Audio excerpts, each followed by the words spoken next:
শাসকের আইন মানা ফরজ। কোন শাসক?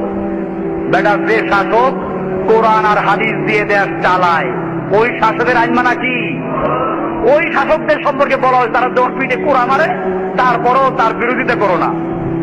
আর যেই শাসকরা কোরআন এবং সুন্নাহ মোতাবেক দেশ পরিচালনা করে না, বরং কোরআনের আইন বাতিল করে, তারা তাদের দস্তুর, তাদের সংবিধানে পরিষ্কার লেখা আছে, এই যে যারা আল্লাহর আইনকে বাতিল করে দিল, আল্লাহর আইনকে মিটিয়ে দিল এবং তাদের সংবিধানের সাথে সাংঘর্ষিক যেটা ওই জন্য আল্লাহরটা বাতিল, সংবিধান ঠিক।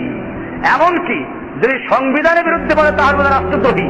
ওই বেটা, তোর সংবিধানের বিরুদ্ধে কথা বললে যদি রাষ্ট্রদ্রোহী হয়, আল্লাহর দেওয়া সংবিধানের বিরুদ্ধে বললে তাকে কি বলবো আমরা? আল্লাহদ্রোহী। তাহলে যারা আল্লাহদ্রোহী হয়ে গেল, তুই তাদেরকে হেফাজত করার জন্য